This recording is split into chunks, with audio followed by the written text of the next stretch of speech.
à la rue, sans argent. S'ensuivent des années de survie, puisqu'on ne peut pas dire de vie. Et j'insiste bien sur ce mot, car la rue, et certaines personnes parmi vous le savent très bien, laisse des traces indélébiles. Elle met 7 ans avant de retrouver un logement et une situation stable. 7 ans de trop, 7 ans de gâchis qui auraient pu être évités, et notre système en est en partie responsable. Aujourd'hui, ce sont des milliers de Myriam qui, à leur majorité, sont abandonnés par l'ASE. 2 tiers se retrouvent du jour au lendemain sans aide ni ressources.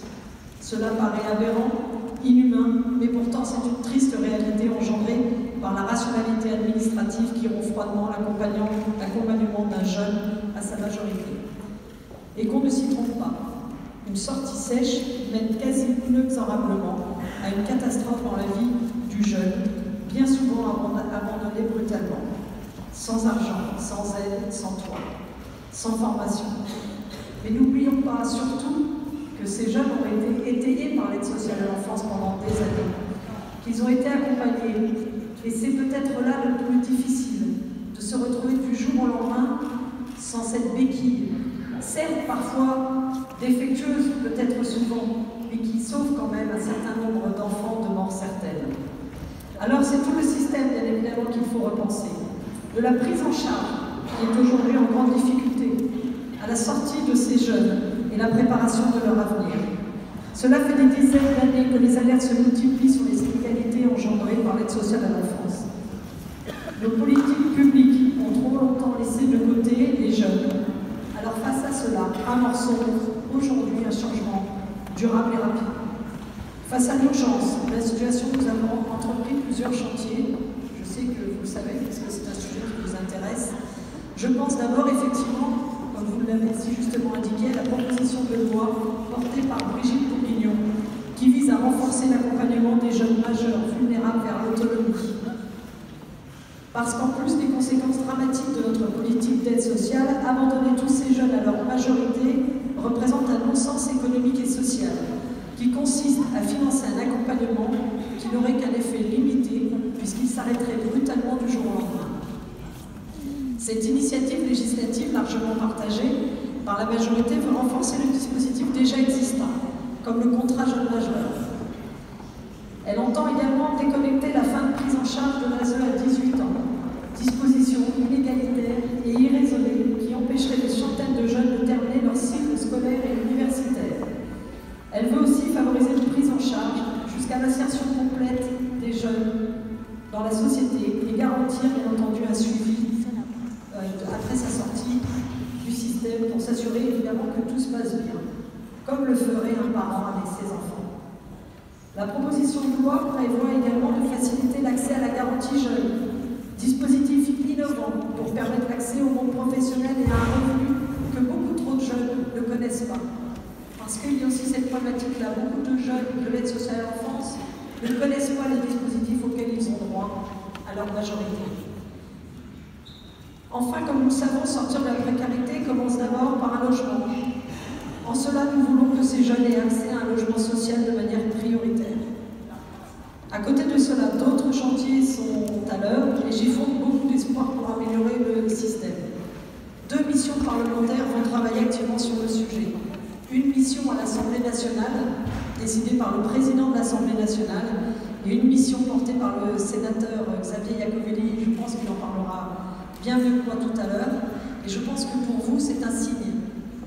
Jamais les 2 parties du Parlement, que sont l'Assemblée et le Sénat, ne se sont mobilisés en même temps pour la même cause. La stratégie pauvreté, en plus, annoncée par Emmanuel Macron en septembre dernier, veut également inciter les départements à mettre fin aux sorties sèches par des aides financières et des sanctions en cas de non-respect. Fouzi, qui a d'ailleurs participé, j'ai perdu de vue, on est parti, voilà, et a bien entendu été très impliqué sur cette politique, et vous en a parlé un petit peu tout à l'heure, et je pense que peut-être dans la soirée, s'il y a des questions, elle pourra y répondre. Cet ensemble de mesures n'est pas utopique, mais n'est pas trop ambitieuse non plus. Il faut bien entendu rattraper notre retard et continuer ce travail. En tant qu'ancien enfant placé et aujourd'hui député, je mesure notre responsabilité face à ce carnage social que vous avez pour la plupart vécu à vos 18 ans. Je refuse que notre société abandonne plus longtemps les jeunes qu'elle a protégés pendant 18 ans.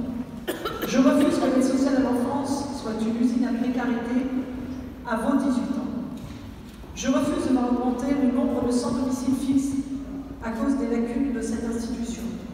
Je refuse de voir s'allonger la liste des jeunes découragés, perdus et abandonnés parce qu'ils se retrouvent seuls à 18 ans.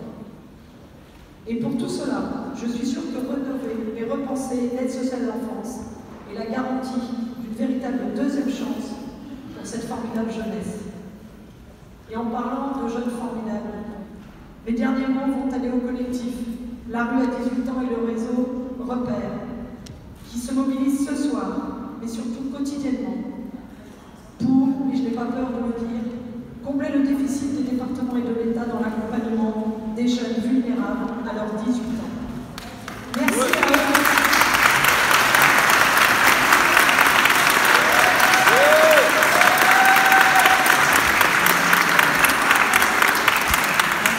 Merci à eux et construisons ensemble un système d'accompagnement fort, efficace et égalitaire pour que tout l'argent investi en protection de l'enfance avant les 18 ans ne soit pas perdu par les sorties sèches à 18 ans. Je vous remercie.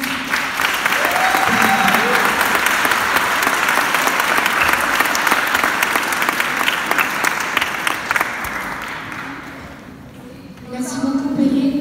Je voudrais profiter pour saluer l'arrivée tout à l'heure, vous avez pu rentrer, de nos amis de Ubaka. Alors, Ubaka, c'est un groupe qu'on a découvert. Ils sont un peu anachroniques dans l'univers de l'aide à l'enfance, mais ce sont...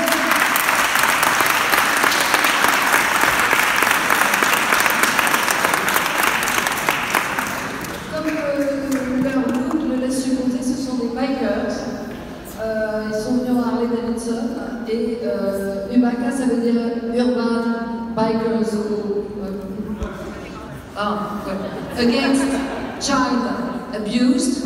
Et donc ils défendent les enfants et ils les accompagnent et ils peuvent être sollicités par des associations pour accompagner les enfants dans des moments difficiles, aller au tribunal, se retrouver à des confrontations. Et ben voilà, il y a des gardes du corps, si je puis dire, qui sont là et merci.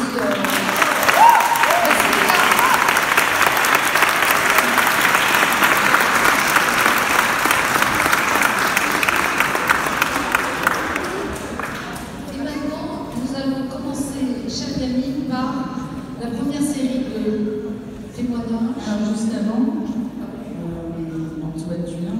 Oh, pardon. Est-ce qu'Antoine Dulin est là? Est-ce qu'Antoine Dulin est là? Ah. Pardon, c'est à vous. Alors Antoine Dulin, qui est le rapporteur du Conseil économique, social et environnemental, si je ne me trompe pas, il est également vice-président et a travaillé notamment avec les associations Repères dans un avis qu'il a rendu à la demande du Premier ministre par une saisine qui s'appelle « Prévenir les ruptures au parcours protection de l'enfance ». Je vous remercie de l'accueillir.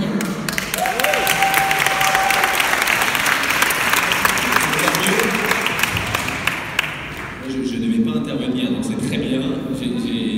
Puisque Perrine a déjà dit beaucoup de choses sur la situation.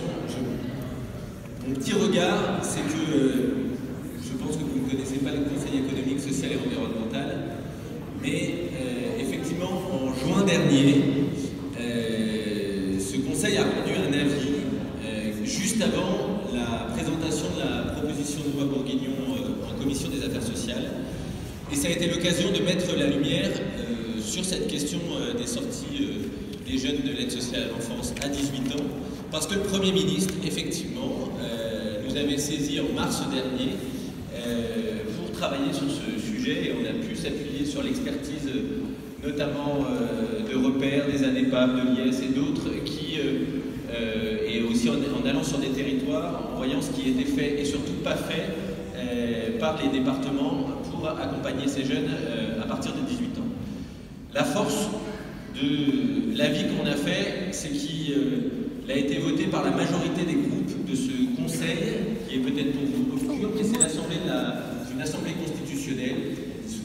troisième Assemblée de la République, qui réunit les corps intermédiaires, la société civile organisée. On y trouve l'ensemble des organisations syndicales, la CFDT, la CGT, FO, etc., l'ensemble des organisations patronales, le MEDEF, la CPME, les petites et moyennes entreprises, et l'ensemble des associations.